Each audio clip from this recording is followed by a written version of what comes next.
Thank you for joining us on Daily News Podcast. It's time to explore the stories that are defining our times, from groundbreaking local events to pressing national issues.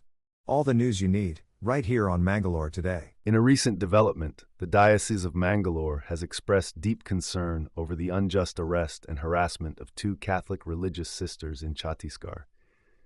The incident, allegedly incited by a right-wing outfit, has raised serious questions about religious freedom and human dignity. The sisters, escorting three young women with parental consent, were wrongfully detained and reportedly assaulted at Durg railway station. The actions of the police and the addition of charges under the Chhattisgarh Freedom of Religion Act have sparked outrage. The Diocese of Mangalore has demanded the immediate release of the nuns, a judicial inquiry into the incident, and legal action against those misusing anti-conversion laws. They stand in solidarity with the victims and call for peace, justice, and the protection of human dignity. The incident serves as a stark reminder of the need to uphold the values of peace and unity in our society. Celebrating its 95th Foundation Day, Bharat Beedi Works Pvt. Limited in Mangaluru witnessed a grand event at its headquarters on Kadri Road. Executive Directors Anand G. Pai and Subraya M. Pai graced the occasion, reflecting on the company's journey and expressing gratitude towards supporters. Other directors, Nagendra D. Pai, Venkatesh M. Pai, and International Relations Officer Abhishek N. Pai were also present. Long-serving department officers were honored, including Secretary Vasudev S. Pai. Bank officials and agents from different states joined the celebration.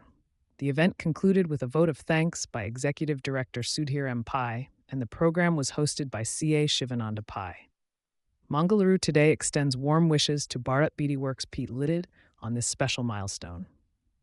In a bid to crack down on crime in Mangaluru, Police Commissioner Sudhir Kumar Reddy has announced a strict enforcement of the Karnataka Control of Organized Crime Act, KCOCA, against repeat offenders within the commissionerate limits. This move comes in response to a rise in criminal activities, with many accused persons returning to crime after obtaining bail. Under KCOCA, bail will be denied and harsher punishments will be meted out to deter criminal behavior. Already, 6 individuals have been charged under this law, including 2 individuals from Mumbai involved in a visa scam and 4 prisoners engaged in extortion. The law also targets those associated with organized gangs, with a minimum of 5 years imprisonment for offenders. The KCOCA, enacted in 2000, empowers the police to ensure that bail is rarely granted and to extend punishments for repeat offenders. Commissioner Reddy has warned that those committing fresh crimes will face the full extent of this law.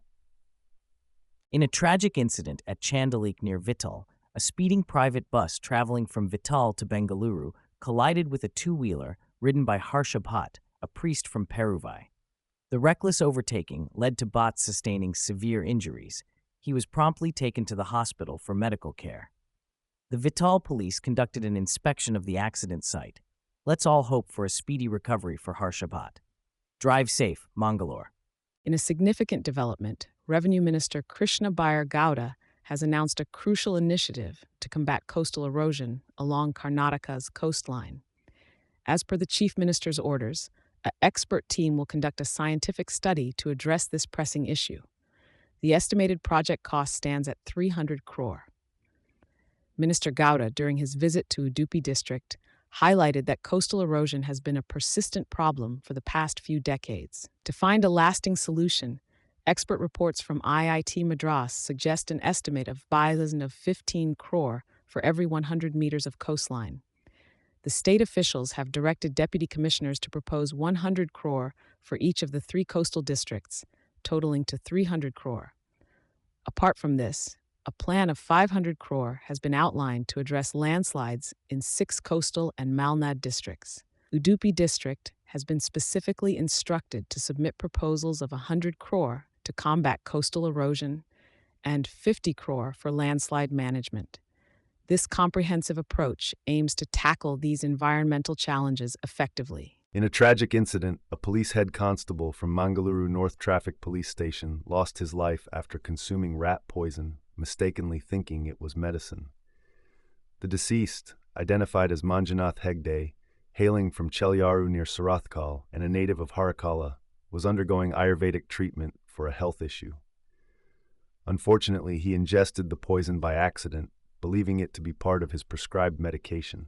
Despite being rushed to the hospital in critical condition, Hegde could not be saved. He leaves behind his grieving wife and 2 children. The community mourns the loss of a dedicated officer. May his soul rest in peace. In a commendable achievement, the renowned police officer from Mangalore, Nayak, known for his fearless encounters with criminals, has been promoted as Assistant Commissioner of Police in Mumbai. With a career spanning almost 3 decades, Nayak has eliminated 80 notorious criminals, contributing significantly in curbing the Mumbai underworld. Hailing from Yenahole village in Udupi district, Karnataka, Nayak's journey from a plumber to a celebrated police officer has been an inspiration. Despite facing challenges, including an alleged assets case, Nayak's determination and integrity have earned him respect. His remarkable achievements have even inspired movies like Ab Tak Chapan and Department. Nayak's efforts extend beyond policing, as he has also established a school in his village, showcasing his commitment to society. As he prepares for retirement, his legacy as an encounter specialist continues to shine, with dignitaries like Amitabh Bachchan and M.F. Hussain acknowledging his dedicated service. In a remarkable development, Humble MLC Sri Manjunath Bhandari from Mangaluru is set to represent Karnataka at the prestigious National Conference of State Legislatures, NCSL, Legislative Summit in Boston, USA. This will be Sri Bhandari's 2nd consecutive participation, showcasing his strong leadership and commitment to global legislative collaboration.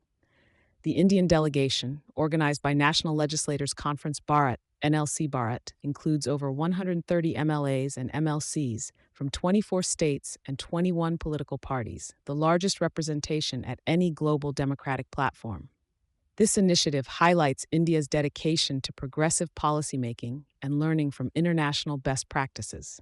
Sri Bhandari expressed his pride in representing his state and constituency on the global stage, emphasizing the importance of drawing insights to enhance legislative work in India. The summit will focus on key issues like artificial intelligence, digital democracy, cybersecurity, and policy innovation, providing a valuable opportunity for Indian lawmakers to engage with global leaders and experts. Sri Bhandari's active involvement and contributions signify Bharat's commitment to growth, innovation, and representing the nation effectively on the world stage. In Mangaluru, the Special Investigation Team, SIT, initiated an exhumation near the Dharmasthala Bathing Ghat following a mass burial case. Despite several hours of digging, no human remains were found on day 1. The operation, supervised by SIT officials and forensic experts, saw the involvement of the complainant witness and a team of advocates. Due to the challenge of seeping groundwater, an earth mover was employed to aid in deeper excavation. The spot, close to the Netravathi River, presented difficulties but revealed a few pieces of cloth. Security measures included teams from Garuda Force, Special Action Force, and KSRP. The operation will continue with another identified location set for excavation. A high-level meeting led by Dig MN Anucheth strategized the plan, highlighting the meticulous efforts of the team in dissecting this complex case. In a major development, police have apprehended a fugitive who had been evading the law for more than 2 decades in connection to a robbery case dating back to 2004. The accused, Farooq from Mangaluru in Puttur, Kasaragod district, had been on the run since the complaint was lodged by Shaukat Ali. A dedicated team led by Udupi SP Hariram Shankar and additional SP Sudhakar S. Naik, under the guidance of Kundapur SP HD Kulkarni and CI Jayaram Gowda, successfully tracked down Farooq. The arrest was made in Magadi, Ramanagara district, after thorough investigation and intelligence gathering. The operation was executed by a team comprising SI Ashok Kumar, HC Raghavendra, Constables Parami Shapa Habasuru, Sudhakar, Darshan, Malesh, and Dinesh. Farooq has been produced before the court and remanded to judicial custody. In a recent development, Bellar police successfully thwarted an illegal cattle transport endeavor in Netaru. The police apprehended 2 individuals who were transporting 5 bulls unlawfully from Hassan via Subramanya, Panja Bellar Netaru route to Ishwaramangala. The accused, identified as Mujamin and Abdullah from Delampati, Kasaragod, were arrested and presented before the Sulia court where they were remanded to judicial custody. The diligent operation was spearheaded by Bellary PSI Santosh, showcasing a commendable effort in upholding the law. Tragedy strikes in Marodi village as 26-year-old Vanishri passes away under mysterious circumstances. Married for a year, she was a well-loved resident of Pachchadi, Mukambika Nilaya. Vanishri complained of severe abdominal pain on Monday, leading to her untimely demise. Her family and neighbors tried to save her by rushing to the hospital, but unfortunately, she did not make it. Survived by her husband Prashanth, parents Raju and Prima, and other loved ones, the community is left in shock. Vinner police are investigating the case to unravel the mystery behind Vanishri's sudden death. In a devastating incident today in Pumpwell, Mangaluru, a major fire engulfed a shop that sold animal feed and agricultural products. The fire, believed to have started from a short circuit, resulted in severe damage to property and goods worth lakhs of rupees. Firefighters from Pandeshwar and Kadri stations acted swiftly to contain the flames. Thankfully, no casualties were reported. However, the financial impact is significant. Investigations are underway to determine the exact cause of the fire. Stay tuned for more updates on this developing story. In a devastating natural disaster today, Mangalore Today reports on the colossal magnitude 8.8 earthquake that shook Russia's coast early Wednesday. The quake, one of the largest ever recorded, is causing widespread destruction and is on par with the sixth largest quake in history, according to the U.S. Geological Survey. This event is reminiscent of the 2011 earthquake off Japan's coast, which had a magnitude of 9.1 and led to a catastrophic tsunami and nuclear disaster. The seismic energy released by an earthquake increases significantly with each whole number rise in magnitude, posing a severe threat to life and property. The U.S. Geological Survey estimates that the economic damage caused by this quake in Russia could be in the tens of billions of dollars, calling for a comprehensive national or international level response. Our thoughts are with those affected by this tragedy as we continue to monitor the situation. In breaking news, a powerful 8.8 magnitude earthquake struck Russia's far east, triggering tsunami waves that reached as far as Japan, Hawaii, and across the Pacific. Thankfully, no substantial damage has been reported yet, but authorities have cautioned people to stay away from shorelines as the risk could persist for more than a day. Russian ports near the epicenter faced flooding, while in Japan, residents rushed to evacuation centers drawing on memories of the devastating 2011 quake and tsunami. Hawaii's capital saw standstill traffic, and the West Coast, including California and British Columbia, were put on tsunami advisory. As the world braces for possible impacts, including Mexico and New Zealand, the importance of vigilance and safety measures cannot be stressed enough.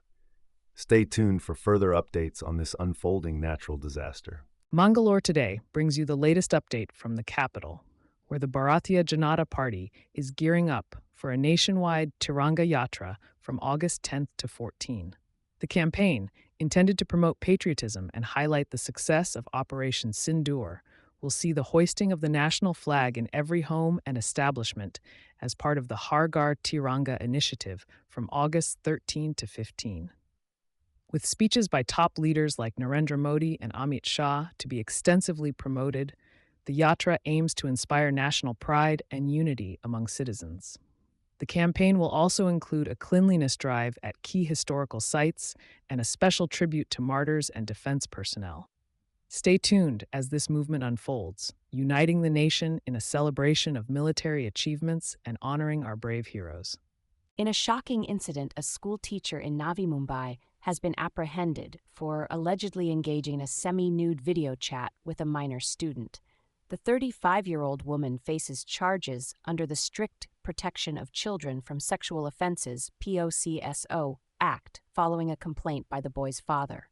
The teacher reportedly sent sexually explicit messages to the student on social media, escalating to video calls where she was semi-nude. The minor eventually disclosed this to his parents, prompting legal action. Authorities are delving into whether the teacher has a history of such misconduct with other students. Not long ago, a 40-year-old teacher from a prestigious Mumbai school was arrested for purportedly sexually assaulting a 16-year-old boy over a year. The accused mentioned being attracted to the teen during school events and sought assistance from a female friend to approach the minor, claiming such relationships are common. The teacher's friend has also been implicated in the case. In a recent development, a fierce encounter took place in Poonch, Jammu and Kashmir, where 2 terrorists were neutralized by the vigilant security forces. The Indian Army conducted a successful anti-infiltration operation, eliminating the terrorists who were attempting to cross the line of control. Swift action and accurate firepower prevented any untoward incident. The White Knight Corps reported the recovery of 3 weapons at the scene. The gunfight erupted when the army intercepted the terrorists trying to enter the Indian territory from across the border in Poonch district. The troops acted swiftly upon noticing the movement of the infiltrators in the Maldivalan area of Degwar sector.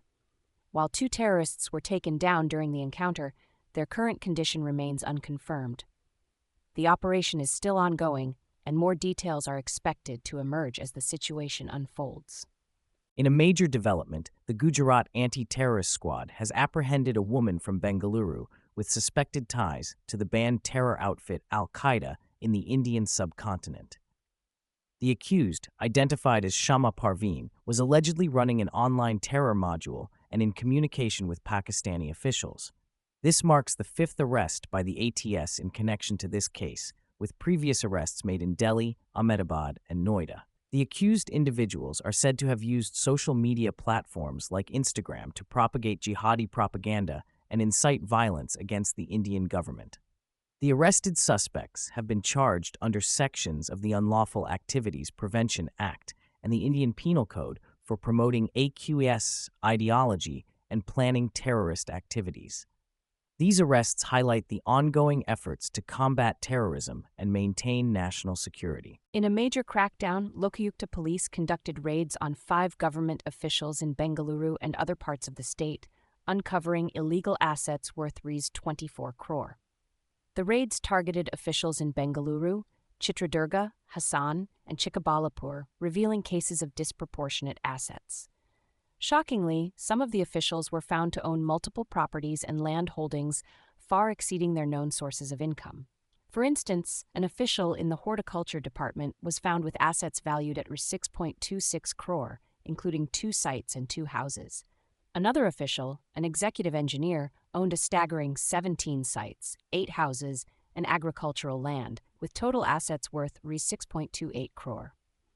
The raids also covered a tax assessor, a taluk health officer, and a junior engineer, all allegedly possessing disproportionate assets amounting to crores. The crackdown underscores the ongoing battle against corruption in the state. Tragedy struck near Shivamoga as a private bus collided with a parked lorry at Gajanur, resulting in 2 fatalities and leaving over 15 individuals critically injured.